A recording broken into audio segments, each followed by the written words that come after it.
ஏகனை போற்றி இணையாடும் ஈசனை போற்றி பிரணவத்தின் பொருளிலிருந்து தகப்பன் சுவாமி என்று பெயர் கொண்ட என் குருநாதா போற்றி ஸ்கந்தாசரணம். என்ன இருக்குது எல்லோரும் சுகமாகவும் சந்தோஷமாகவும் இருக்கிறீர்களா? கண்டிப்பாக இருப்பீங்க, இருக்கணும். எல்லோருமே மனசுக்கு நிம்மதியாக வாழ கற்றுக்கலாம். அதுவே வாழ்க்கையின் மிக அருமருந்து. தை பிறந்தால் வழி பிறக்கும் இல்லையா? நம்ம சேனலுடைய அட்வான்ஸ் பொங்கல் வாழ்த்துக்கள் நமது நேயர்களுக்கு. நமது சுக்ரா ஜோதிட பீடத்தின் அதாவது எல்லாத்துக்கும் முன்னாலேயும் முந்திக்கிட்டு நான் எல்லாத்துக்கும் உங்களுக்கு பொங்கல் வாழ்த்துக்கள் தெரிவிச்சுக்கிறேன். இப்போது கிரக மாற்றங்கள், அதாவது அந்த கிரக பயிற்சிகளெல்லாம் நடந்திருக்கு. சனி பயிற்சி நடந்திருக்கு, ராகுகேது பயிற்சி நடந்திருக்கு. இனி வரக்கூடிய நாளில் ஏப்ரல் மாதத்துக்கு பின்னால் குரு பயிற்சியும் நடக்க போகுது. இப்போ இதுக்கு எல்லாமே ஒரு பலன்கள் இருக்கும். அதில் இப்போது நமது முன்னோர்கள் சொல்லியிருக்காங்க, நம்ம கிழவர்கள் எல்லாம் சொல்லியிருக்காங்க இல்லையா? ஆடிப்பட்டம் தேடி விதை, தை பிறந்தால் வழி பிறக்கும். ஒவ்வொரு மாதத்துக்கு ஒவ்வொரு பழமொழி வச்சுருக்காங்க. அப்போ நமக்கு அடுத்து வரக்கூடியது இன்னும் 2-3 நாளில் தை பிறந்தால் வழி பிறக்கணும். வழி பிறக்கக்கூடாது. வழினா ரொம்ப கஷ்டமாக இருக்கும். வழினா நமக்கு ஏதோ ஒரு வழி. அதாவது இந்த பழமொழிக்கும் ஒரு தகுதியான காரணம் இருக்குது. அதனால தான் தெளிவாக சொல்லியிருக்காங்க. ஆமாம், நம்ம ஆளுகளை லேசுப்பட்ட ஆளுகளில் ரொம்ப ரொம்ப யோசித்து ரொம்ப புத்தியை ரொம்ப கூர்மையாக்கி யோசிச்செல்லாம் நமக்கு மிகப்பெரிய, அதாவது கரும்பை பிழிஞ்சு சாரை நமக்கு எல்லாத்தையுமே கொடுத்துட்டு போயிருக்காங்க. அதை தெரிஞ்சுக்கிறதுக்கு நம்ம படித்தா சரி, அவ்வளோதான், வேறு ஒன்றும் கிடையாது. நம்ம அதை எதையுமே வாசிக்கிறது கிடையாது. அதனால் வாசித்தவங்களால் சொல்கிற மாதிரியான நிலைப்பாட்டு இருக்கும்போது அதையாவது கேட்டுக்குவோம் இல்லையா? அப்போது இந்த தை பிறந்தால் வழி பிறக்கும் அப்படின்றது தை 1ஆம் தேதி. தை 1ஆம் தேதி வாழ்த்துக்கள் எல்லாத்துக்குமே, முன்னமான வாழ்த்துக்கள் எல்லாத்துக்கும், அட்வான்ஸ் பொங்கல் வாழ்த்துக்கள். நமது ஸ்ரீ சுக்ரா ஜோதிட பீடத்தின் வாழ்த்துக்கள் வாழ்த்துக்கள் வாழ்த்துக்கள். நீங்கள் நம்ம சேனலுக்கு புதிய பார்வையாளராக இருந்தீங்கன்னா கண்டிப்பாக ஒரு சப்ஸ்கிரைப் பண்ணிக்கங்க. ஏன்னா இனி வரக்கூடிய குறுகிய நாட்களில் நம்ம சேனலில் ஜோதிட வகுப்புகள் ஆரம்பமாகுது. அப்போது வரக்கூடிய வகுப்புகளில் இப்போது நம்ம போடக்கூடிய வீடியோக்களில் இருக்கக்கூடிய பகுதிகளில் நீங்கள் எடுத்து சேகரித்து நீங்கள் கேட்டு வச்சுக்கிட்டீங்க அப்படின்னா நிறைய ஜோதிடம் சார்ந்த அரிய நுணுக்கமான கருத்துக்கள் வந்துட்டுருக்கு. அதை நீங்கள் அப்படியே சேவ் பண்ணிட்டு வந்தீங்க அப்படின்னா நம்ம வகுப்புகள் எடுக்கும்போது உங்களுக்கு உறுதுணையாக இருக்கும். ஜோதிட ஆர்வலர்கள், ஜோதிடம் பயிலக்கூடிய மாணவர்களுக்கு ரொம்ப ரொம்ப தெளிவான முறையில் உங்களுக்கான நிறைய விஷயங்கள் வந்துட்டுருக்கு. அதனால் நீங்கள் நம்ம வீடியோக்கள் தொடர்ந்து பார்க்குறதுக்கு சப்ஸ்கிரைப் பண்ணிக்கிறது நல்லது. சரி, தை எப்படி இருக்க போகுது? நல்லபடியாக இருக்க போகுதா, அல்லது வழி பிறக்க போகுதா, இல்லை வழி பிறக்க போகுதா அப்படின்றத நம்ம பார்ப்போம். அந்த வழி அப்படின்னு சொல்லக்கூடியது சூரியனுடைய பாதையை வைத்து, அந்த சூரியனுடைய ஓட்டப்பாதையை வைத்து தான் நமக்கான இந்த தை 1 ஆடி 1 அப்படின்ற விழாக்களை நமக்கு கொடுத்துருக்காங்க. அப்போ தை 1ஆம் தேதி அப்படின்னு சொல்லக்கூடியது சூரியன் தன்னுடைய வழிப்பாதையை மாற்றக்கூடிய ஒரு காலம். அதாவது இதுவரைக்கும் இருக்கக்கூடிய தெற்கு வழிப்பாதையிலிருந்து வடக்கு வழிப்பாதையாக சூரியன் அப்படியே நகர்ந்து போகக்கூடிய ஒரு பயணத்தை தான் அந்த அயனம் அப்படின்னு சொல்லுவாங்க. அயனம்னா வழிப்பாதை. அப்போ அந்த அயனங்கள் அப்படின்னு சொல்லக்கூடியது வழிப்பாதை. அந்த தட்சணம், உத்திரம் அப்படின்னு சொல்லக்கூடிய, தட்சணம்னா வடமொழி சொல்ல தெற்கு அப்படின்னு சொல்லுவாங்க. உத்திரம் அப்படின்றது நில உத்திரம் இல்லை, உத்திரம்னா வடக்கு பகுதி. வடக்கு பகுதியும் தெற்கு பகுதியும். அப்போ அந்த தெற்கு வடக்கு அப்படின்னு சொல்லக்கூடிய அயனம்ன்றது தெற்கு வழிப்பாதை, வடக்கு வழிப்பாதை அப்படின்னு சொல்லக்கூடியது. அப்போ தெற்கு வழிப்பாதை அப்படின்னா என்ன? தட்சணாயனம் அப்படின்னு சொல்லக்கூடிய அமைப்பில் இருக்கக்கூடிய மாதங்கள் என்ன அப்படின்னு பார்த்தோம்னா ஆடி, ஆவணி, புரட்டாசி, ஐப்பசி, கார்த்திகை, மார்கழி. இந்த 6 மாதமும் தட்சிணாயன பாதையில் வரக்கூடிய மாதங்கள். அப்போ இதில் தான் விவசாயம் தெளிவான முறையில் நமக்கான விதைகளை தேடி விதைப்பது. ஆடிப்பட்டம் தேடி விதை அப்படின்னு சொல்லுவாங்க. அந்த ஆடிப்பட்டம் தேடி விதை அப்படின்னு சொல்லக்கூடியதுக்கு காரணமும் உண்டு. இப்போ தட்சிணாயனம் பார்த்துருக்கோம். தட்சிணாயனத்துக்கு முதல்ல இந்த உத்தராயணத்தை பார்த்துட்டு அப்புறம் தட்சிணாயனத்துக்கு வந்துடுவோம். ஏன்னா நமக்கு இப்போ வரக்கூடியது உத்தராயணம் தானே. நம்ம இது இந்த தட்சிணாயனம் அப்படின்றது தேவர்களுக்கு இரவு பொழுது அப்படின்னு சொல்லுவாங்க. 6 மாத காலத்துக்கு அவங்களுக்கு அரை நாள், அதாவது ஒரு இரவு பொழுது. நமக்கான உத்தராயண காலம் அப்படின்னு சொல்லக்கூடியது தை, மாசி, பங்குனி, சித்திரை, வைகாசி, ஆணி. இந்த 6 மாத காலம் உத்தராயண புண்ணிய காலம் அப்படின்னு சொல்லுவாங்க. அதாவது புண்ணிய காலம் அப்படின்னு சொல்லுவாங்க. ஏன் இதை புண்ணிய காலம் அப்படின்னு சொல்கிறாங்க அப்படின்னா, பாரத போரில் 10ஆம் நாள் பீஷ்மர் மரணப்படுக்கைக்கு போயிடுவார். அடிபட்டு கீழே விழுந்துருவார். ஆனால் நினைத்த நேரத்தில் சாவை அடையக்கூடிய ஒரு வரம் பெற்றவர் பீஷ்மர். பீஷ்மர்னாலே மண்ணுக்கு ஆசைப்படாதவங்க, பொண்ணுக்கு ஆசைப்படாதவங்க, பொண்ணுக்கும் ஆசைப்படாதவங்க, எது மேலேயும் பற்றில்லாத ஒரு மனிதன். ஆனாலும் ஏன் அவருக்கு அந்த மரணப்படுக்கையில் அவ்வளோ ஒரு அவதி வந்தது அப்படின்னா, இவருக்கு எந்த விதமான ஆசையும் இல்லாத ஒரு மனிதனுக்கு தான் பீஷ்மர் அப்படின்னு பேர். ஆனால் அவர் அந்த அவங்களுடைய பேரன்மார்கள் வர்றதுக்கு முன்னால் வரைக்கும் அந்த நாட்டை வந்து கொஞ்சம் காலம் ஆண்டுட்டு இருந்தார். அதுதான் அந்த இயற்கையினுடைய ஒரு நியதி. அதனால தான் அவர் வந்து அந்த அம்பு படுக்கையில் வந்து அந்த நிலத்தில் விழுகும்போது கூட நிலத்தில் விழுந்து நான் சாகக்கூடாதுன்றதுனால அம்புகளை வந்து படுக்கையாக அமைச்சு அதன் மேலே விழுந்து அந்த உத்தராயண காலம் வர வரைக்கும் நான் வந்து உசுறு விட மாட்டேன் அப்படின்னு சொல்லிட்டு அந்த உயிரை வந்து உத்தராயண புண்ணிய காலத்தில் தான் அவர் விடுறார். அப்போ பீஷ்மராகப்பட்ட பெரிய மகான் அவர் வந்து உத்தராயண காலத்தில் வந்து உசுரை விட்டோம்னா நமக்கு ஒரு நன்மை கிடைக்கும் அப்படின்றதுனால அந்த உத்தராயண காலத்தில் அவர் தன்னுடைய உயிரை மாற்றிக்கிறார். அதனால தான் அதுக்கு புண்ணிய காலம் அப்படின்னு சொல்லுவாங்க. அதாவது வந்து தேவர்களுக்கு பகற்பொழுது அப்படின்றது. அறிவியல் ரீதியாக பார்க்க போகும்பொழுதுமே வந்து சூரியனுடைய சஞ்சாரம் அப்படின்றது வந்து தனுர் மண்டலத்தின் 3 ராசிகளையும் அதே மாதிரி வந்து மேச மண்டலத்தின் 3 ராசிகளையும், அதாவது காலபுருஷ தத்துவத்தின் முதல் 3வது மண்டலத்தின் அந்த ராசிகளில் வந்து சஞ்சாரம் செய்யக்கூடிய காலம் அப்படின்றது வந்து இந்த சூரியன் பயணிக்கக்கூடிய காலம் தட்சிணாயனம் அப்படின்னு சொல்லுவாங்க. இது வந்து தெற்கு பகுதி, இது வந்து வடக்கு பகுதி. அப்போ அந்த தட்சிணாயனம் அப்படின்னு சொல்லக்கூடியதில் வரக்கூடிய ருது காலம் அப்படின்னு பார்த்தோம்னா பின்பனி காலத்தில் வரும். வந்து முன்பனி காலத்தில் ஆரம்பித்து பின்பனி காலம், அதாவது மார்கழியில் வந்து முன்பனி காலம் ஆரம்பிக்கும். தையில் வந்து அந்த முன்பனி காலம்னா இப்போ நமக்கு ஸ்வெட்டிங், அதாவது வந்து இப்போவே வந்து அந்த வின்டிங் காலம் அப்படின்னு சொல்லக்கூடிய குளிர்காலம். 6 மணிக்கு மேலே வந்து குளிர்காற்று அடிக்க ஆரம்பிச்சிடும். அதாவது வந்து அந்தி சாயும் காலம் அப்படின்ற 6 மணி சூரியனுடைய காலத்திலே வந்து குளிரடிக்க ஆரம்பிச்சிடும். ஒரு 12 மணி வரைக்கும் குளிரடிக்கும். அதுக்கப்புறமா வந்து அப்படியே வந்து லேசாக வந்து அது நார்மலான ஒரு டெம்பரேச்சரில் இருக்கும். அப்புறம் விடியும். அதுதான் வந்து அந்த முன்பனி காலத்தில் ஆரம்பிக்கக்கூடிய ஒரு அமைப்பு. அந்த முன்பனி காலம் அப்படின்னு சொல்லக்கூடிய காலத்திற்கு அந்த ருதுவிற்கு முன்பனி காலம்ன்றது வந்து ஹேமந்த ருது அப்படின்னு சொல்லி வரும். அந்த ஹேமந்த ருது காலத்திற்கு வந்து குரு தான் ஆதிபத்தியம் எடுக்கிறார். அந்த குரு தான் இந்த இடத்துல வந்து நீச்சம் ஆகிறார். அப்போது 1, 5, 9 அப்படின்னு சொல்லக்கூடிய காலபுருஷ தத்துவத்தின் 1, 5, 9 கூடிய கிரகங்கள் வந்து வலுவாக இருக்கணும் எப்போவுமே. அப்போ அந்த ராசிகளில் சூரியன் சஞ்சரிக்கக்கூடிய காலம் அப்படின்றது வந்து நன்மையை தரக்கூடிய காலமாக இருக்கும். அப்போது தனுர் மண்டலத்தின் இந்த மார்கழி மாதத்தில் வரக்கூடிய காலத்தில் ஏன் மார்கழி மாதத்தில் வந்து பஜனைகள் பாடுறாங்க, வழிபாடுகள் வைக்கிறாங்க, கோவில் வந்து காலையில் நேரமே 5 மணிக்கே எல்லாருமே வந்து ஊராக வீதியாக போயிட்டு பஜனைகள் பாடுவதும் மந்திர சுலோகங்களை சொல்லிக்கிறதும் ஒரு மனசுக்கு இதமான ஒரு, ஏன்னா இந்த நேரத்தில் வந்து அந்த சூரியனுடைய ஒளிப்பாடு கொஞ்சம் குறையும். அதே மாதிரி குரு நீச்சமாகக்கூடிய மாதத்திற்கு, அதாவது அந்த ராசிக்கு போகக்கூடிய காலம் அப்படின்றதுனால அந்த குரு மாதத்தில், அதாவது தனுசு ராசியில் இருக்கக்கூடிய மார்கழி மாதத்தில் வந்து நிறைய மக்கள் வந்து இந்த நேரத்தில் வந்து வழிபாடுகளை நிறைய வச்சான். அதாவது வந்து முன்பனி காலம் பின்பனி காலம் அப்படின்னு சொல்லக்கூடிய இதிலிருந்து இது வரைக்கும் முன்பனி காலம், இதிலிருந்து இது வரைக்கும் முன்பனி காலம், இதிலிருந்து இது வரைக்கும் பின்பனி காலம் அப்படின்னு சொல்லக்கூடிய அமைப்பு. இப்போ இந்த இடத்துல வந்து கொஞ்சம் அப்படியே மெதுவாக மார்கழி தை முன்பனி காலம், மாசி பங்குனி பின்பனி காலம். இதுக்கு 2க்குமே வந்து சனி ஆதிபத்தியம் எடுப்பார், இதுக்கு வந்து குரு ஆதிபத்தியம் எடுப்பார்.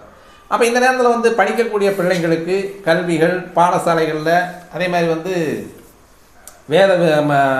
வேதசாலைகளில், கோவில்களில் மந்திர சொற்களை ஒழிக்க செய்வது அப்படின்றது தான் நன்மையை தரும் அப்படின்றதையும் வந்து தெளிவாக கண்டுபிடிச்சி தான் மார்கழி மாதமே நமக்கு அந்த கோவில் நடை திறக்கிறது காலையில் நேரமே. அதாவது 5 மணிக்கு முன்னாலேயே திறக்கிறது. 5 மணிக்கு முன்னாலேயே வந்து 4 மணிக்கே எல்லாம் மக்களெல்லாம் வந்து பஜனை வாசிச்சுக்கிட்டேவும் பஜனை பாடிக்கிட்டேவும் தெருவாக போயிட்டு கடைசி 6 மணிக்கு போய் கோவிலில் போயிட்டு அந்த பஜனையை முடித்து வழிபாடுகளை நடத்தி விரதம் இருக்கிறது அப்படின்ற மாதிரியான ஒரு அமைப்புகளில் இந்த நேரத்தில் தான் வந்து முருகனுக்கு மாலை போடுறது, ஐயப்ப சாமிக்கு மாலை போடுறது, பெருமாள் வழிபாடு, மார்கழி மாதம் முழுவதுமே வந்து ஆண்டாள் பாசுரங்கள் கிட்டத்தட்ட 30 நாளைக்குமே வந்து 29 நாளைக்குமே 29 பாசுரங்களை நமக்கு அருளித்தந்த சித்தி, அதாவது வந்து சித்தர்களில் வந்து பெண் சித்தர் அப்படின்னு சொல்லக்கூடிய ஆண்டாள் பெருந்தகையார்.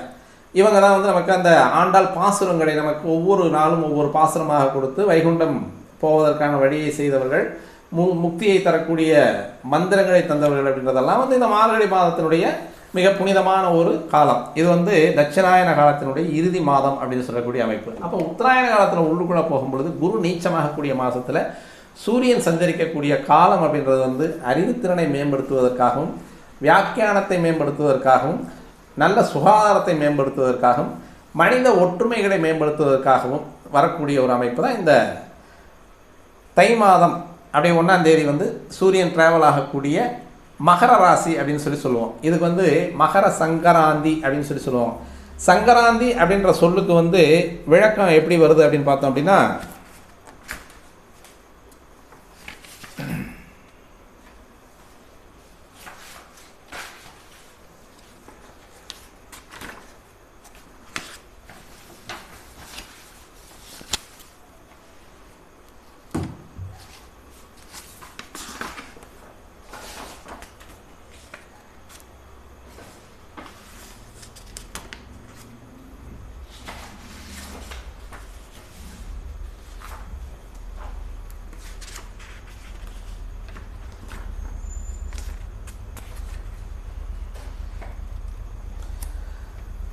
அதாவது சங்கராந்தி அப்படின்றதுக்கா எப்படி அந்த வார்த்தையை சொன்னாங்க அப்படின்னா, சம்யக் ப்ளஸ் கிராந்தி சங்கராந்தி அப்படின்றது. அதாவது வந்து சரியான புரட்சி அப்படின்னு சொல்கிறது அந்த வார்த்தைக்கு சரியான ஒரு விளக்கம், அர்த்தம். அப்போ இந்த தை மாதம் பிறந்தாலே வழி பிறக்கும் அப்படின்றது.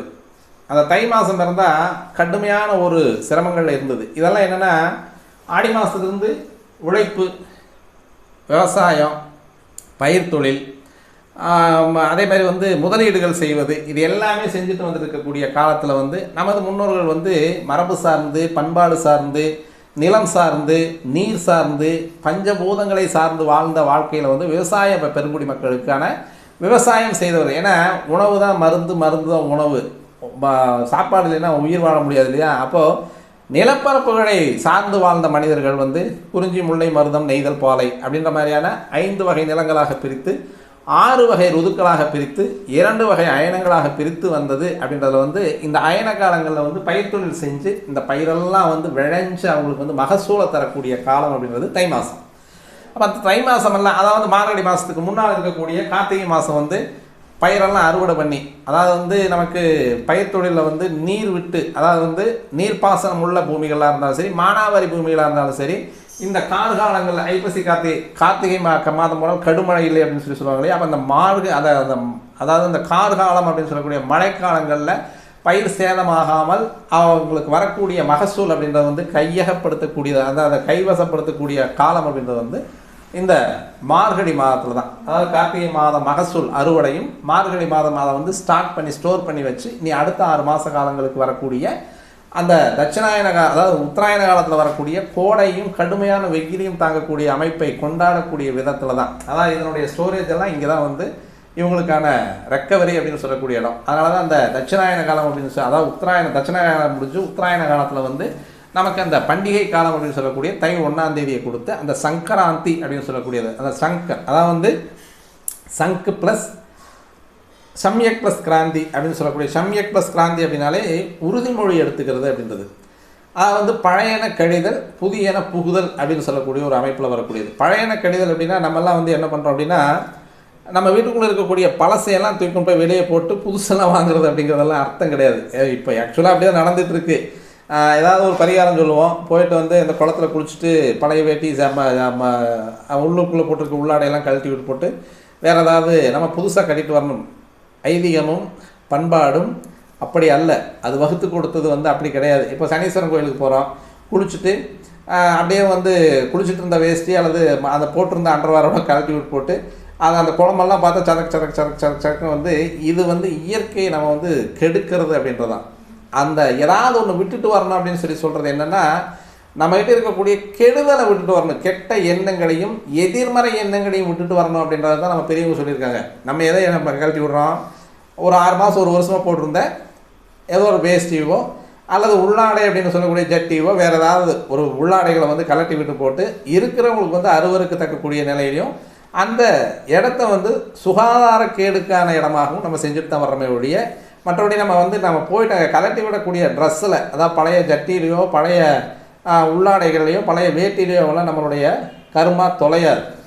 கர்மா தொலையணும் அப்படின்னா அந்த குளத்தில் ஒரு பரிகார ஸ்தலத்துக்கு போகிறோம், ஒரு சனி பரிகாரத்துக்கு போகிறோம், குரு பரிகாரத்துக்கு போகிறோம், இல்லை நவகிரகங்களுடைய பரிகாரத்துக்கு நம்ம போகிறோம் அப்படின்னாலும் நம்மளுடைய எண்ணங்கள் இருக்கக்கூடிய எதிர்மறை எண்ணங்களையும் இதுவரைக்கும் நாம் செஞ்சுட்டு இருக்கக்கூடிய தவறுகளையும் திருத்திக்கலாம் அப்படின்றத தான் பழையன கழிதலும் புதியன புகுதலும் அப்படின்றதுக்காக தான் இந்த சம்யுக் கிராந்தி அப்படின்னு சொன்னது. சமயக் கிராந்தி அப்படின்றது வந்து ஏதோ ஒரு புரட்சிகரமான முடிவுகளை எடுத்துக்கொள்வது அப்படின்றதுனால தான் இந்த வாழ்வியலில் இந்த தமிழர்கள் பண்பாடு, தமிழர்கள் பண்டிகை அப்படின்னு சொல்லக்கூடிய இந்த தை 1ஆம் தேதிங்கிறது வந்து மிக முக்கியமான பண்பாடாகவும் மிக முக்கியமான பண்டிகையாகவும் வருது.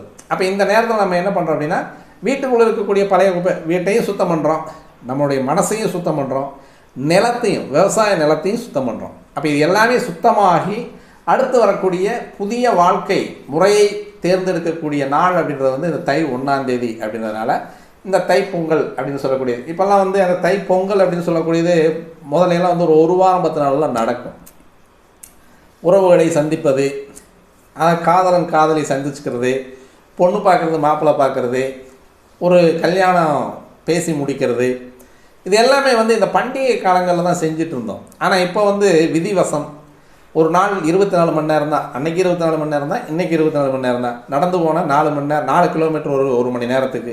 சைக்கிளில் போனால் 10 கிலோமீட்ரு. இன்றைக்கி பெரிய வண்டிகள்லேயே போகிறோம். டியூப்பில் போகிறவனுக்கு நேரம் பற்ற மாட்டேங்குது, புல்லட்டில் போகிறவங்களுக்கும் நேரம் பற்ற மாட்டேங்குது, ஃப்ளைட்டில் போகிறவங்களுக்கு நேரம் பற்ற மாட்டேங்குது. ஆனால் அன்றைக்கி 24 மணி நேரம் தான். நமது சொந்தங்கள் சுகாதாரங்களோடு வாழ்ந்தார்கள், நமது சொந்தங்கள் மனம் விட்டு பேசுகிறாங்க, நமது சொந்தங்களுக்கு வந்து அதாவது வந்து அந்த ப்ரெஷரே கிடையாது. ஒரு மாதிரி வந்து இப்போ இன்றைக்கி இருக்கிறவங்களாம் ஒரு நல்ல க்ரஷில் தான் இருக்கான், பயங்கரமான அழுத்தத்தில் இருக்கான், மன அழுத்தத்தில் இருக்கான். எல்லாத்துக்கும் ஸ்ட்ரெஸ்ஸுங்கிறான், புறாத்துக்கு ஸ்ட்ரெஸ்ஸுங்கிறான், எதை கண்டாலும் ஸ்ட்ரெஸ்ஸுங்கிறான். கையாளாதவனுக்கு ஸ்ட்ரெஸ் அதிகமாக தான் இருக்குது. கையாளானவனுக்கு எல்லாமே, அதாவது வந்து துணிந்தவனுக்கு கடலும் முழங்கால் அளவு அப்படின்றாங்க. அப்போ வந்து அதை துணிந்தவனாக இருக்கக்கூடியதை மாற்றுறது அப்படின்னா நம்மளுடைய சொந்தங்களோடும் நெருங்கிய உறவுகளோடும் அதேமாதிரி வந்து மக்களோடும் மனிதர்களோடும் அதையும் எடுத்துக்கலாம். அதே மாதிரி வந்து நண்பர்களோடும் ஊரோடும் உறவோடும் சேர்ந்து இருக்கக்கூடிய அமைப்பில் வரக்கூடியது இந்த பண்டிகை நாட்கள். அப்போ இந்த பண்டிகை நாட்களை வந்து 10 நாள் ஏன் கொண்டாடினாங்க, 7 நாள் ஏன் கொண்டாடினாங்க அப்படின்னு பார்த்தோம்னா, இந்த உறவுகளெல்லாம் வந்து ரொம்ப அப்படியே அந்யோன்யமாகவும் அவங்களுடைய மனசுக்குள்ளே இருக்கக்கூடிய ஒவ்வொரு அந்த ஸ்ட்ரெஸ் தான், அந்த மனக்கவலை, பிரச்சனை, வம்பு, வழக்கு இது எல்லாத்தையும் விட்டுட்டு குதூகலமாக எல்லோருமே ஒரே மாதிரி ஒரு மன பக்குவத்தோடு இருக்கக்கூடிய அமைப்பில் தான் இந்த தை அப்படின்றதும் ஆடி மாதம். ஒவ்வொரு மாதமும் ஒரு பண்டிகை வச்சுருக்காங்க. நம்மளுடைய தமிழ் மாதங்களில் ஒவ்வொரு மாதத்திற்கும் ஒவ்வொரு பண்டிகை இருக்குது. சித்திரை மாதத்துலேருந்து பங்குனி மாதம் வரைக்கும் ஒவ்வொரு மாதத்துக்கும் ஒரு பண்டிகை இருக்குது. இதனால் இது வந்து இந்த சூரியனுடைய நிலைப்பாடு மாறக்கூடிய காலங்களில் இருக்கக்கூடியது தான் இந்த தை 1, ஆடி 1, ஆடி 18 அப்படின்ற மாதிரியான ஒரு வழிபாடுகள். அப்போ இதெல்லாம் வந்து சுருங்கி போச்சு. இப்போ ஒரு வாரங்கிறது வந்து 2 நாள் சுருங்கி போச்சு. பல ஊர்களில் பல சொந்தங்களில் திரும்பி அவங்க வேலை செஞ்சுட்டு இருக்கக்கூடிய இடங்கள்லேருந்து ஊர்கள்லேருந்து இந்த பண்டிகைகளுக்கு கூட வந்து சேர முடியாத அளவுக்கு கூட வந்து வாழ்க்கை சூழ்நிலை, வாழ்க்கை சிக்கல், ஆசை, ஓரளவுக்கு மேலே ஆசை, நமக்கு தகுதிக்கு மேலே ஆசை, அதேமாரி வந்து அந்த ஆசையை வந்து அவங்களுக்கு வந்து ஒரு பாரமாகி அவங்களுடைய வாழ்க்கையை வந்து கொஞ்சம் சிரமப்படுத்துறது. இதெல்லாமே இல்லை. அன்றைக்கி கால்நடையாக தான் போயிட்டு இருந்தாங்க, கால்நடையாக போயிட்டு இருந்தாங்க. அவங்க கால்நடையில் இருக்கக்கூடிய மாடு, கன்று, நாய், பூனை இதெல்லாமே அவங்களுக்கு ஃப்ரெண்டாக இருந்தது. அதாவது உயிர் நேசம் அப்படின்னு சொல்லக்கூடியது, உயிர்மை நேசம் அப்படின்னு சொல்லக்கூடிய இடத்துல வாழ்ந்துட்டு இருந்தாங்க. ஆனால் இப்போல்லாம் வந்து மனிதனுக்கு மனிதனே நேசம் இல்லாமல் இருக்கக்கூடிய ஒரு அமைப்பில் இருந்துகிட்ருக்கோம். அதனால் இப்போது அந்த கோவிலுக்கு போகும்போது அந்த பரிகாரம் அப்படின்னு சொல்லும்போது எதையோ ஒன்று கலட்டி விட்டுவாங்க அப்படின்றது வந்து உங்களுடைய எதிர்மறை எண்ணங்களையும் உங்கள்கிட்ட அதாவது தேவையற்ற அந்த கெட்ட பழக்க வழக்கங்களையும் கழட்டி விட்டு வரது தான் அந்த எதையோ ஒன்று கழட்டி விட்டுட்டு வாங்க அப்படின்னு சொல்கிறது.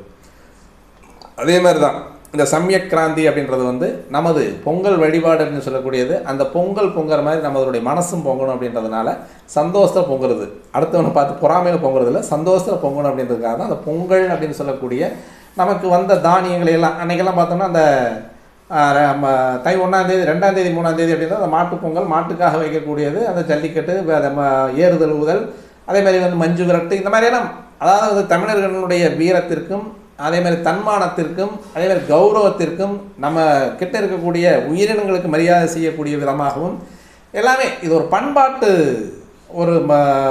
பண்பாட்டை சார்ந்த ஒரு பண்டிகை அப்படின்றது தான். மற்றதெல்லாம் வந்து வெடிக்கிறது அது இதுங்கிறதெல்லாம் வந்து வரதை காட்டிலும் இது வந்து நம்மளோட இருந்த விலங்கினங்கள், நமக்கு விவசாயத்துக்கு பயன்பட்ட விலங்கினங்கள், அவங்களுக்கு ஒரு மரியாதை செய்கிறது, நம்ம வளர்க்கக்கூடிய மிருகங்களுக்கு மரியாதை செய்கிறது அப்படின்ற மாதிரியானது.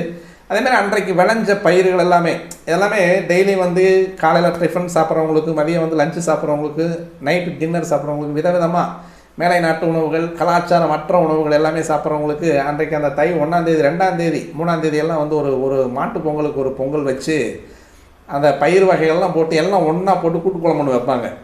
அதில் தட்டைப்பயிர் இருக்கும், பூசணிக்காய் இருக்கும், துவரம்பருப்பு இருக்கும், அவரைக்காய் இருக்கும், என்ன காய்கறிகள் நாட்டு காய்கறிகள் எல்லாமே போட்டு வச்சுருப்பாங்க. சாம்பார் ஒரு குழம்பு சூப்பராக இருக்கும்.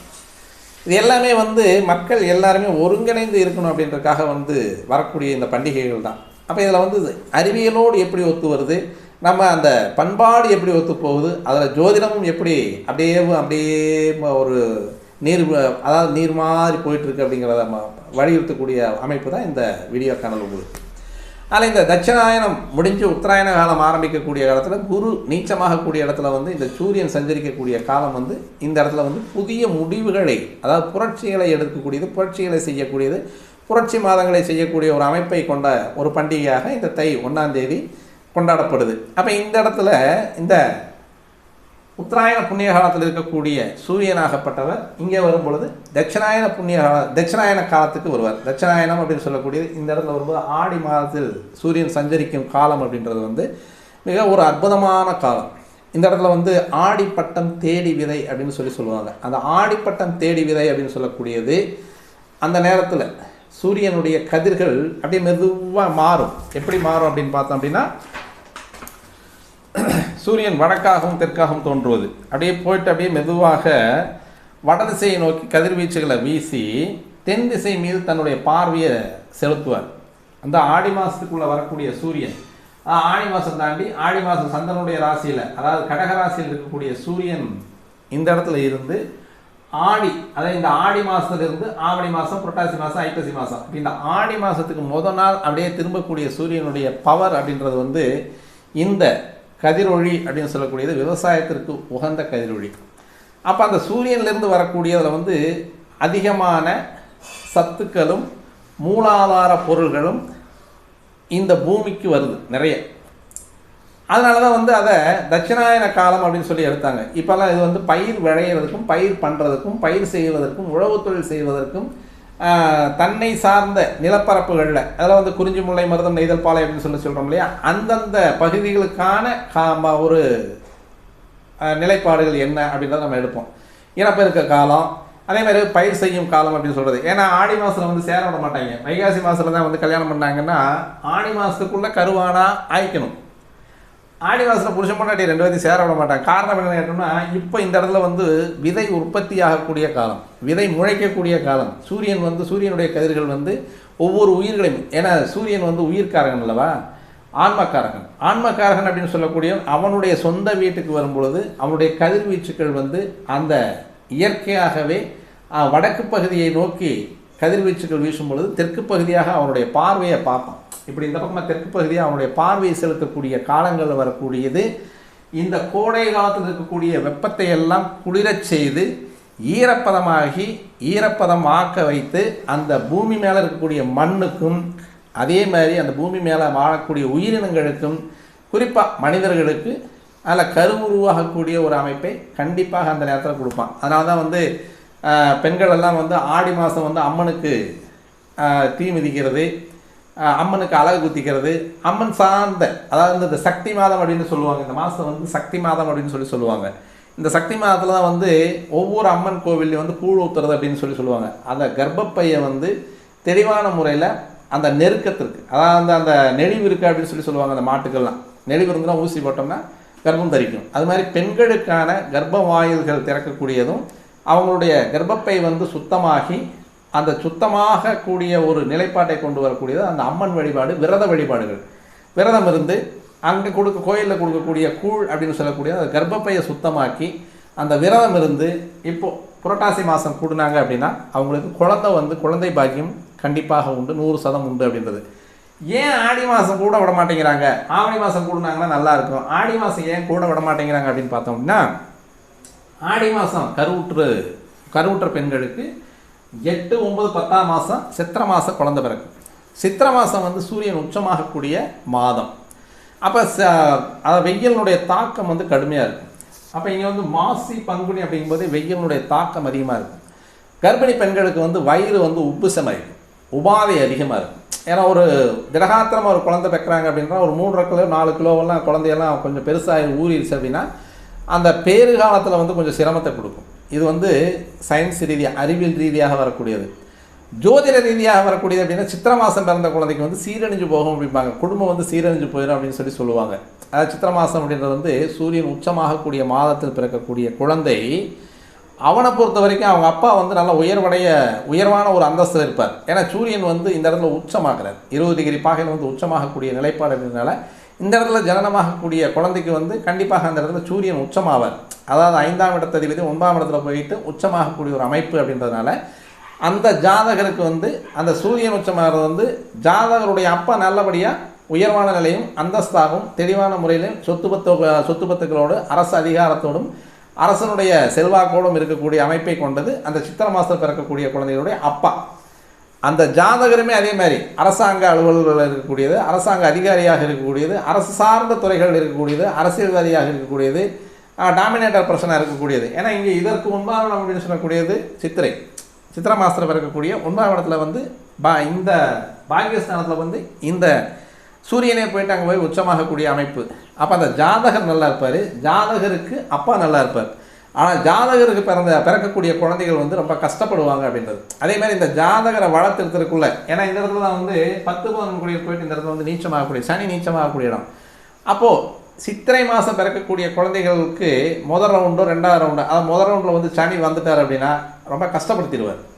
அப்போ அந்த கஷ்டப்படுத்தக்கூடிய அமைப்பு கர்மக்காரகன் அப்படின்றவன் போயிட்டு அந்த இடத்துல நீச்சமாகி ஆன்மக்காரகன் அப்படின்றவன் போய் அந்த இடத்துல உச்சமாகும் பொழுது அந்த குடும்பத்தினுடைய வாழ்க்கையில் பயிர் பண்டங்கள் அடிகிறது, கால்நடைகள் அடிகிறது. அதேமாதிரி அவங்களுடைய வாழ்க்கையினுடைய அமைப்பு அப்படின்றது வந்து கொஞ்சம் சீர்கேடாக போகக்கூடியது. அந்த ஒரு குறிப்பிட்ட காலமான ஒரு 5-10 வருஷத்தை வந்து அங்கே சமாளிக்க முடியாது. அதனால் சித்திரை மாதம் பிறக்கக்கூடிய குழந்தைகளுக்கு அந்த குடும்பங்கள் வந்து சீர்கெட்டு போயிடும், சீரழிஞ்சு போயிடும் அப்படின்னு சொல்கிறது. இப்போ வந்து நாகரிக போக்கில் வந்து அதை அப்படியே மாற்றிட்டோம். அதேமாதிரி வந்து நம்மளுடைய விடாமுயற்சி கடுமையான உழைப்பு அப்படின்ற மாதிரியான நிலைப்பாடுகளே வந்து கொஞ்சம் கால மாற்றத்துக்கு தகுந்த மாதிரி நம்மளும் மாறிட்டு வர்றோம். அதில் வந்து கொஞ்சம் அந்த சிக்கல்களை எல்லாம் தவிர்க்கக்கூடிய அமைப்பு. அதனால தான் ஆடி மாதம் வந்து புதிய கணவன் மனைவி புதுமண தம்பதிகளை வந்து சேர விடுறதில்ல. இங்கே சேர்ந்தாங்கன்னா 6, 7, 8, 9 அது வந்து ஆடி மாதம் 8, 9, 10ஆம் மாதம் வந்து குழந்தை பிறந்துடும். இந்த ஜோதிட காரணங்களும் இதுதான். அறிவியல் ரீதியாக வரும்போது அந்த கர்ப்பிணி பெண்களுக்கு வந்து கர்ப்பம் தரித்திருக்கக்கூடிய பெண்களுக்கு வந்து அந்த கர்ப்பத்தில் வந்து சிக்கலாக இருக்கும். அதேமாதிரி அந்த வயிற்றுப்புசம் அவங்களால பாவம் கொஞ்சம் அந்த எடையை தாங்க முடியாத ஒரு விஷயமாகவும் இருக்கும். அதனால தான் வந்து அந்த சித்திரை மாதம் பிறக்கக்கூடிய ஒரு ஜனனகாலம் அப்படின்றதுனால தான் ஆடி மாதம் தள்ளி போட்டாங்க. அப்போது ஒரு விதை விதைத்தால் உயிர்ப்பிக்கக்கூடியது, உயிர் விளையக்கூடியது, மண்ணோடு ஒன்றி வரக்கூடியது, போட்டோடனே முளைக்கக்கூடியது. அப்போ நமக்கு குழந்தை இல்லை அப்படின்னு சொல்லக்கூடியவங்க ஆடி மாதமே ஆரம்பித்து ஆடி மாதம் முழுமையாக விரதம் இருந்து ஆவணி மாதம் கூடினாங்க அப்படின்னா வைகாசி மாதம் அப்படின்ற போது அவங்களுக்கு வந்து குழந்தை பிராப்தம் உண்டு.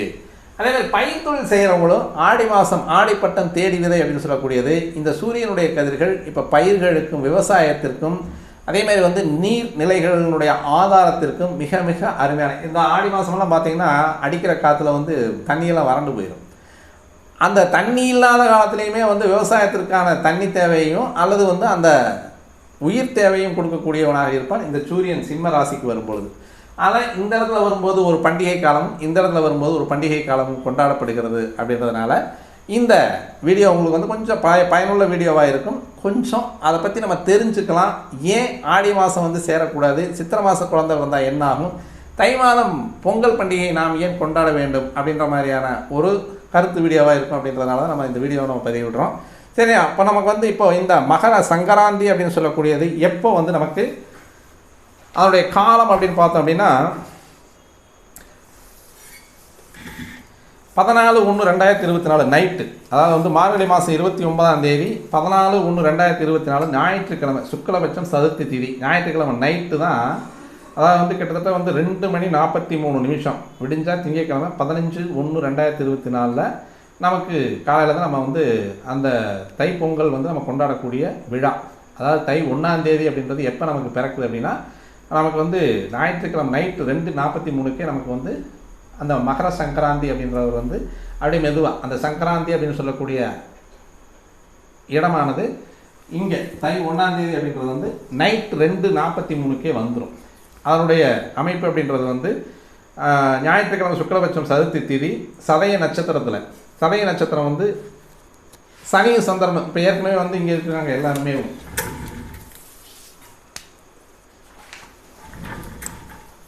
குரு இங்கே,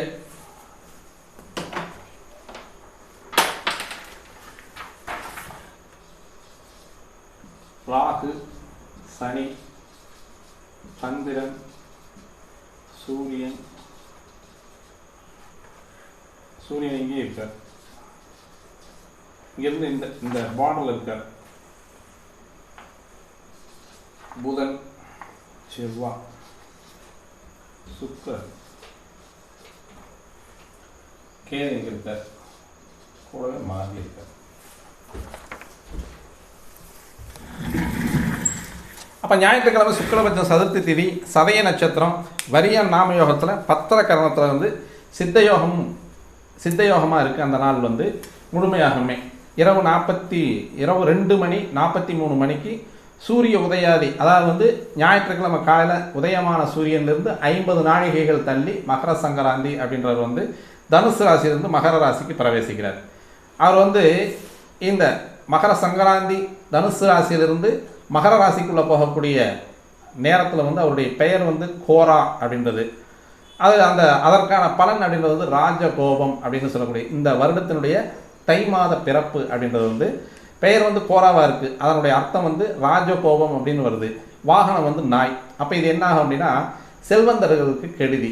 அப்போ வந்து நம்ம வச்சிருக்கக்கூடிய பணத்துக்கு வந்து ஏதோ ஒரு வகையில் வந்து சிரமம் வரப்போகுது அப்படின்றது வந்து அது சொல்லக்கூடிய ஒரு அமைப்பு. வஸ்திரம் வந்து தோல், அதனால் முழுமையாக பீடை அப்படின்னு சொல்லி போட்டிருக்காங்க. அதேமாதிரி வந்து ஆபரணம் அப்படின்றது வந்து வெள்ளி ஏற்கனவே 12ஆம் இடத்துல மறைஞ்சிருக்கார். சுக்கிரன் வந்து இந்த இடத்துல 12ஆம் இடத்துல மறைஞ்சிருக்கார். அப்போ வரக்கூடிய தை 1ஆம் தேதியிலிருந்து அந்த வெள்ளியினுடைய அமைப்பு அப்படின்றது வந்து கெடுறதுக்கான வாய்ப்புகள் இருக்குது. வெள்ளி நாசம் அப்படின்னு போட்டிருக்கு. அதேமாதிரி வந்து வெள்ளி வியாபாரிகளுக்கு பீடை. அப்போ வெள்ளி, அதாவது சுக்கிரன், அதாவது வெள்ளி வந்து வியாபாரிகள் செய்யக்கூடியவங்களுக்கு வந்து வெள்ளி வியாபாரம் செய்யக்கூடியவங்களுக்கு வந்து கொஞ்சம் சிரமத்தை கொடுக்கும் அப்படின்றது ஒரு விஷயம். அதேமாதிரி அபிஷேகம் வந்து சுத்த ஜலம். அப்போ வியாதி பெருக்கம் அப்படின்றது 2024 பிறக்கும்பொழுது நம்ம எல்லாமே வீடியோக்கள் ஃபுல்லாமே அப்படி தான் வந்துட்டுருக்கு. அப்போ வந்து ஜலம்தான் வந்து சுத்த ஜலம்தான் அபிஷேகத்துக்கு பயன்படுத்துது. அப்போ ஜலப்பெருக்கம் அதிகமாகவும் இருக்கிறதுக்கு வாய்ப்பு இருக்குது. அப்போ சுனாமிஸு, அதேமாதிரி வந்து நிலநடுக்கங்கள் இது எல்லாமே வந்து தருவதற்கான வாய்ப்புகள் நிறையவே இருக்குது. தை 1ஆம் தேதியினுடைய வருடம், அதாவது தை 1ஆம் தேதி பிறப்பும் சரியில்லை, தமிழ் வருட பிறப்பும் சரியில்லை, ஆங்கில வருட பிறப்பும் சரியில்லை. தமிழ் வருடம் அப்படின்றது வந்து சோபகிருதம் முடிஞ்சு வரக்கூடியது வந்து குரோதி வருடம் அப்படின்றது வந்து சித்திரை 1ஆம் தேதி வருது. அப்போ அந்த சித்திரை 1ஆம் தேதி வரக்கூடிய வருட பிறப்பும் சரியில்லை, தை மாத பிறப்பும் வந்து கொஞ்சம் நமக்கு சுமாராக தான் இருக்குது. அப்போ வந்து எல்லாருமே வந்து கொஞ்சம் முன்னேற்பாடுகளோடும் முன் எச்சரிக்கையுடன் இருப்பது வந்து உண்மையிலேயே நல்லது அப்படின்றது தான் பஞ்சாங்கங்கள் சுட்டி காமிக்கக்கூடிய ஒரு அமைப்பு. அதேமாதிரி வியாதி பெருக்கம், அதாவது வந்து அபிஷேக பொருளாக ஜலம் வர்றதா தண்ணி, சுத்த ஜலம் அப்படின்றது சுத்தமான நீர், அதனால் வந்து வியாதி பெருக்கம் அதிகமாக இருக்கும். ஆயுதம் வந்து சர்ப்பம் அப்படின்றதுனால இந்த ஆயுதத்தை வந்து சர்ப்பமாக பயன்படுத்துறதுனால ஜுரம், பீடை, அதாவது வந்து அதிகமாக வந்து காய்ச்சல் வர்றதுக்கான வாய்ப்புகள் நிறைய இருக்குது அப்படின்றதையும் சொல்லுது. அதேமாதிரி கந்தம் அப்படின்றது வந்து தாம்பூலம். அப்போ ஸ்திரீ ஜன பீடை அப்படின்னு சொல்லி போட்டிருக்கு. ஸ்திரீ ஜனம் அப்படின்னா பெண்களுக்கும் வந்து இந்த வருஷம் வந்து கொஞ்சம் சிரமத்தை கொடுக்கக்கூடிய அமைப்பாக இருக்கும் அப்படின்றது. புஷ்பம் வந்து அசோக புஷ்பமாக இருக்கிறதுனால அது வந்து கொஞ்சம் ஓரளவுக்கு நல்லா இருக்குது, சௌக்கியம் அப்படின்னு போட்டிருக்கு. அதேமாதிரி வந்து சத்திரம் அப்படின்றது வந்து சிவப்பு குடை. பத்திரிகை, மத்தளம், பத்திரிகை நிருபர்களுக்குள்ள யுத்தம் வரும் அப்படின்னு சொல்லி போட்டிருக்கு. அதேமாதிரி வந்து சாமரம், மாணிக்கமாக இருக்கிறதுனால ஜனங்களுக்கு சௌக்கியம், நிருபர்களுக்கு பீடை. வாத்தியம் வந்து மத்தளம் வாத்தியமாக இருக்கிறதுனால பாடகர்களுக்கு பீடை அப்படின்னு போட்டிருக்கு. அதேமாதிரி பாத்திரம் வந்து இரும்பு, அரசனுக்கு பீடை. போஜனம் வந்து சித்ராண்ணம் அப்படின்றதுனால ரசவர்க்கங்களுக்கு நாசம். முகபலன் வந்து ஹாஸ்யம், பயிர்களுக்கு கெடுதி. ஜாதி வந்து பிசாசு, ஜனங்களுக்கு பீடை. திக்கு மேற்கு, சகலவருக்கும் சகலவிதமான சம்பத்துகளும் ஏற்படும். பட்சம் வந்து சுக்லபட்சம், சுபிச்சம் வாரம் வந்து ஞாயிற்றுக்கிழமையாக இருக்கிறனால அற்ப விருஷ்டி. ராஜ கலகம், காலம் வந்து ராத்திரி காலமாக இருக்கிறதுனால கோபாலர்களுக்கு, அதாவது வந்து போலீஸு, இராணுவம் இவங்களுக்கு வந்து சிரமம். அதேமாதிரி வந்து லக்கணம் வந்து ஸ்திர லக்கணமாக இருக்கிறனால தானிய குறைவு, விருச்சக லக்கணமாக இருக்கிறனால மத்திவ பலனாக இருக்கும், யுத்தம் உண்டாகும். ஏற்கனவே ஆக்சுவலாக வந்து 2024 அப்படின்றது வந்து கொஞ்சம் எல்லா நாடுகளுக்குமே வந்து மனப்பூசல்களும் படைபலங்கள் மோதுவதிலும் வந்து கொஞ்சம் சிரமமாக இருக்கிறதுனால இப்போ இந்த இடத்துல வந்து ராத்திரி காலமாக இருக்கிறதுனால கோபாலர் அப்படின்னா போலீஸு இராணுவம், அதாவது வந்து செவ்வாயினுடைய அமைப்பில் வரக்கூடியது. செவ்வாய் வந்து இந்த இடத்துல வந்து அஸ்தங்கமாக இருக்கார். அஸ்தங்கமாகும் பொழுது அவர்களுக்கான அலைச்சல்கள் வந்து அதிகமாக வரும் அப்படின்றது வந்து இந்த தை 1ஆம் தேதி சுட்டி காட்டுது. அப்போ இந்த இடத்துல வந்து சாந்தி செஞ்சுக்கக்கூடிய நட்சத்திரங்கள் அப்படின்னு பார்த்தோம்னா அவிட்டம், சதயம், பூரட்டாதி. இந்த இடத்துல வந்து சதய நட்சத்திரத்தில் வந்து சந்திரன் இருக்கார். அப்போ அவிட்டம், சதயம், பூரட்டாதி. இப்போ இந்த அவிட்டம், சதயம், பூரட்டாதி ஆகிய 3 நட்சத்திரங்கள் பிறந்தவங்களுக்கு தனநாசம் அப்படின்னு சொல்லுது. கொஞ்சம் சிரமத்தை கொடுக்கும். அப்போ 7.5 சனி அவங்களுக்கு நடந்துட்டு இருக்கு. மகர ராசிக்குள்ளேயே சனி. அப்போ சனி சந்திரன் நினைவு அப்படின்னு சொல்லக்கூடியது மனம் ரீதியாக, உடல் ரீதியாக பெண்களுக்கும் சரியே, அதே மாதிரி வந்து அதாவது முதியோர்கள் அப்படின்னு சொல்கிறவங்களுக்கும் சரியே, அதே மாதிரி மூதாதையர்கள் அப்படின்னு சொல்கிறவங்களுக்கும் சரி கொஞ்சம் சிரமங்களை கொடுக்கக்கூடிய ஒரு அமைப்பை உருவாக்கக்கூடிய ஒரு அமைப்பு. ஏற்கனவே இதில் வந்து அந்த ஸ்திரீ பீடை அப்படின்னு சொல்லி போட்டுருக்கிறதுனால பெண்களுக்கு வந்து கொஞ்சம் மன வருத்தங்களையும் உடல் வருத்தங்களையும் தரக்கூடிய தை பொங்கல் திருநாளாகத்தான் இருக்குது. எல்லாமே வந்து மைனஸாக இருந்துட்டு இருக்கக்கூடிய ஒரு காலகட்டங்களில் வந்து நம்ம கொஞ்சம் முன்ஜாக்கிரதையாகவும் முன்னெச்சரிக்கையாகவும் இருந்துக்கிறது நன்மையானது, சிறப்பானது. அதே மாதிரி வந்து அவிட்டம், சதயம், புரட்டாதி இந்த 3 நட்சத்திரங்கள் இருக்கிறவங்களுக்கு வந்து கொஞ்சம் காசு விரயமாகிறதுக்கான வாய்ப்புகள் உண்டு. உத்தரட்டாதி, ரேவதி, அசுவதி, பரணி, கிருத்திகை, ரோஹிணி இந்த 6 நட்சத்திரக்காரங்களுக்கு வந்து தன லாபம் உண்டு. இது வந்து இந்த நட்சத்திரங்களுக்கு 2வது நட்சத்திரமாக வர்றதுனால, அதாவது 2வது அமைப்பாக வரக்கூடிய நட்சத்திரங்களாக இருக்கிறதுனால இப்போ எந்தெந்த நட்சத்திரங்களுக்கு உத்தரட்டாதி, ரேவதி, அசுபதி, பரணி, கிருத்திகை, ரோஹிணி, அதாவது உத்தரட்டாதி, ரேவதி, அசுபதி, பரணி, கிருத்திகை இங்கே வரும்பொழுது ரோஹிணி வரைக்கும், ரோஹிணி நட்சத்திரம் வரைக்கும் இருக்கக்கூடிய 6 நட்சத்திரங்களுக்கு வந்து தனலாபம் உண்டு. நல்லா சம்பாதிச்சுக்குவீங்க, தெளிவாக சம்பாதிச்சுக்குவீங்க. ஆனாலும் வந்து அந்த குரு வந்து 2ஆம் இடத்துல வந்து உட்கார்றது, அதாவது காலபுருஷத்துவத்தின் 2ஆம் இடத்துல வந்து உட்காரும்போது அதை அது ஒரு தனி வீடியோவை பார்த்துக்கலாம். அதேமாதிரி வந்து மிருகசீரிஷம், திருவாதிரை, புனர்பூசம் ஆகிய 3 நட்சத்திரங்கள் பிறந்தவங்களுக்கு வந்து மீண்டும் தன நாசம் அல்லது இடப்பெயர்ச்சி 2மே இருக்குது. அப்போ எந்தெந்த நட்சத்திரக்காரங்க வந்து நல்லா இருக்கணும், நல்லா கொஞ்சம் தெளிவாக இருந்துக்கணும், முன்னெச்சரிக்கையாக இருக்கணும். அவிட்டம், சதயம், புரட்டாதி கொஞ்சம் முன்னெச்சரிக்கையாக இருக்கணும். அதேமாதிரி வந்து உத்தரட்டாதி, ரேவதி, அசுபதி, பரணி, கிருத்திகை, ரோகிணி 6 நட்சத்திரக்காரங்களுக்கு வந்து ஓரளவுக்கு செல்வாக்கு இருக்குது, பண வரவு இருக்குது. அதே மாதிரி வந்து மிருகசீரிஷம், திருவாதிரை, புனர்பூசம், மிருகசீரிஷம், திருவாதிரை, புனர்பூசம் இந்த இடத்துல இருக்கக்கூடிய நட்சத்திரக்காரங்களுக்கு வந்து மீண்டும் ஸ்தான நாசமும் இடப்பெயர்ச்சி அப்படின்றது கண்டிப்பாக வந்து இந்த இடத்துல இருக்கிறவங்களாம் ஃபாரின் போகிறதுக்கான வாய்ப்புகள் நிறைய நம்ம தேடிக்கலாம். மிருகசீரிஷம், திருவாதிரை, புனர்பூசம் இந்த 3 ஸ்டாரில் பிறந்தவங்களுக்கு வந்து இப்போ ஃபாரின் யோகம் கண்டிப்பாக இருக்கிறதுக்கான வாய்ப்பு இருக்குது. அதே மாதிரி வந்து பூசம், ஆயில்யம், மகம், பூரம், உத்திரம், ஹஸ்தம், பூசம், ஆயில்யம், மகம், உத்திரம், ஹஸ்தம் இந்த 6 நட்சத்திரங்களில் பிறந்தவங்களுக்கு வந்து ஸ்தான லாபம், அதாவது இருக்கக்கூடிய இடத்துல வீடு வாங்கலாம், சொத்து வாங்கலாம், கார் வாங்கலாம், மனை வாங்கலாம் அப்படின்றத தெளிவாக சொல்லுது. அதே மாதிரி வந்து சித்திரை, சுவாதி, விசாகம் ஆகிய 3 நட்சத்திரங்கள் பிறந்தவங்களுக்கு வந்து ராஜ கோபம், அதாவது வந்து இங்கே ஏதோ ஒரு பிரச்சனைகள் ஏதாவது நீங்கள் பண்ணியிருந்தீங்க அப்படின்னா சித்திரை, சுவாதி,